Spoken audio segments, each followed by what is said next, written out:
Welcome back to another video. ये जो video होने वाला है ये बहुत ज़्यादा इम्पोर्टेंट वीडियो होने वाला है, क्योंकि यहाँ पे मैं आपको EEE it means energy and environment engineering के टॉप 23 इम्पोर्टेंट क्वेश्चन देने वाला हूँ, जो लेटेस्ट इम्पॉर्टेंट होने वाले हैं एंड ये आपको बहुत ज़्यादा हेल्प करेंगे आपके एग्जामिनेशन में एंड आपका जो CGPA है एंड SGPA है उसको इंक्रीज करने में बहुत सारी हेल्प करेंगे। तो अपन पहला क्वेश्चन की तरफ बढ़ते हैं, renewable and non renewable energy. जो हमारा रिन्यूएबल एनर्जी होती है वो होता है सोलर होता है, विंड होता है, हाइड्रल होता है, एंड जो नॉन रिन्यूएबल होते हैं वो होता है कोल होता है और ऑयल होता है और नेचुरल गैस होता है। मैं सबसे पहले बता देता हूँ कि जो पिंक पे ऊपर हाईलाइटेड पिंक कलर से जो गोल्ड कलर पे लिखा हुआ है ये ही आपका टॉपिक है एंड इसको आपको अच्छे से पढ़ना है एंड मैं इसका वन शॉट वीडियो भी डालूंगा, प्लीज आप लोग जाके चेकआउट जरूर करिएगा, ठीक। फिर आता है conventional and non conventional energy.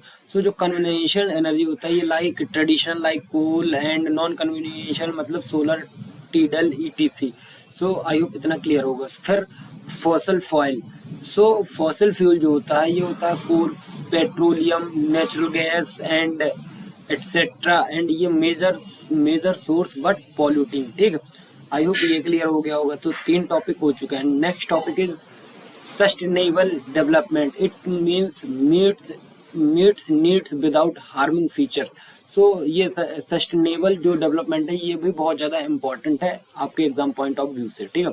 फिर आता है what is energy and energy scenario. Energy क्या है, capacity to do work and India growing demand mix of sources. जो ये what is energy and energy scenarios है ये भी बहुत ज़्यादा इंपॉर्टेंट है आपके एग्जाम पॉइंट ऑफ व्यू से।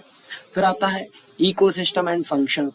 Interaction of biotic and abiotic function में आ जाता है energy flow, nutrient cyclic ETC। ये जो इकोसिस्टम एंड फंक्शन है ये भी बहुत ज़्यादा इंपॉर्टेंट है। And type of ecosystem, terrestrial, aquatic and artificial, these are 3 type of ecosystem. ये भी बहुत ज़्यादा जरूरी है। एंड फिर आता है food chain and food web. It is also important जो food chain and food web है। फूड चेन का होता है ये लीनियर होता है और फूड वेब जो होता है इंटरलिंक चेन होती है, ठीक। आई होप ये क्लियर हो गया होगा।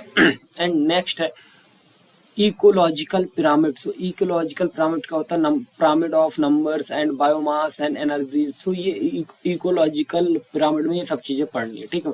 मैं वन शॉट वीडियो दूंगा वो आपको बहुत ज्यादा क्रिस्टल एंड क्लियर हो जाएंगे एंड आपके सारे इस इम्पॉर्टेंट 23 इम्पॉर्टेंट के आपके पूरे सारे जो क्वेश्चन है वो कंप्लीट हो जाएंगे। फिर नेक्स्ट क्वेश्चन है नाइट्रोजन एंड ऑक्सीजन साइकिल। देखो जो नाइट्रोजन फिक्शन होता है, denitrification and oxygen by photosynthesis, ये सब चीजें हमें पढ़ना है, ठीक। एंड नेक्स्ट क्वेश्चन है हमारा, नेक्स्ट टॉपिक हमारा biodiversity.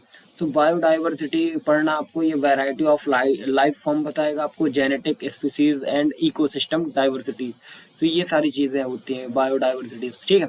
And now next question is in situ and ex situ conversion. In situ on site होता है, पार्क्स होता है, एक्सयूट ऑफ साइट होता है, जूस पे होता है, ठीक। जूस मतलब ये आपके जो जूस होते हैं आप बड़ी बड़ी सिटीज पे, ये, ठीक है।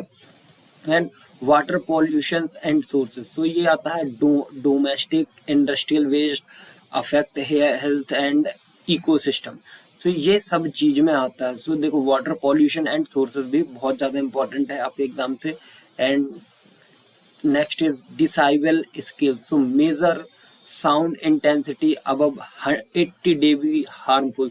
80 dB हार्मफुल, ठीक है। आई होप इतना क्लियर होगा कि डिसाइबल जो हमारा डिसाइबल जो स्केल है, ठीक। ये डिसाइबल स्केल के बारे में हो गया। And the next one is biodegradable and non biodegradable. मतलब बायोडिग्रेडेबल क्या होता है, डिकम्पोज जो हमारा फूड वेस्ट होता है जो डिकम्पोज हो जाता है। एंड जो नॉन बायोडिग्रेडेबल होता है वो अपना क्या होता है, प्लास्टिक होता है, ठीक है। I hope biodegradable and non biodegradable clear हो गया होगा। Next is solid waste and MSP। जो सॉलिड वेस्ट होता है, सॉलिड वेस्ट MSP क्या होता है, ये सॉलिड वेस्ट मैनेजमेंट करता है एंड म्युनिसिपलिजेशन सॉलिड वेस्ट MSP, ये फुल फॉर्म होता है MSP का, म्युनिसिपल सॉलिड वेस्ट, ठीक है। And photo chemical smug. So photo chemical smug जो है ये from vehicle exhaust plus sunlight से होता है, contain ozone and harmful layer, ठीक है, हार्मफुल होता है ये, ठीक। And the next is air pollution, CO2, SO2, NOx from industries vehicles. तो एयर पॉल्यूशन के बारे में भी आपको आना चाहिए क्योंकि ये भी बहुत ज़्यादा इंपॉर्टेंट है आपके एग्जाम पॉइंट ऑफ व्यू से। सो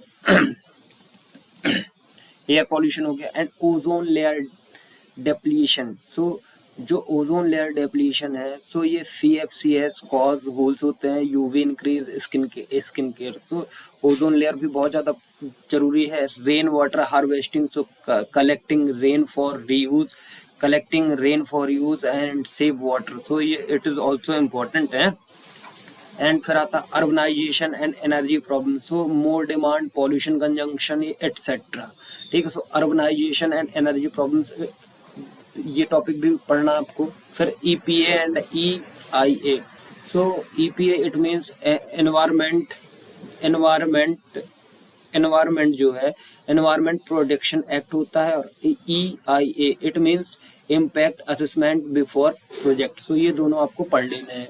फिर आता है green house and global warming. So GH gases trap heat and lead to climate change. So green house and global warming आपको पढ़ लेनी है। Then thank you. ये इतने इम्पोर्टेंट 23 इम्पोर्टेंट क्वेश्चन दिए मैंने, आई होप आप इनको कर लोगे तो आपका जो EEE का एग्ज़ाम है वो बहुत अच्छा जाएगा। एंड आप एग्ज़ाम के बाद आके मैच करिए कितने क्वेश्चन मैच हो रहे हैं, देन फिर आप ट्रस्ट करिएगा इंजीनियरिंग बॉयज चैनल पे। सो आई होप ये वीडियो पसंद आया होगा। सो प्लीज़ मेक श्योर करिए, do like, subscribe and share.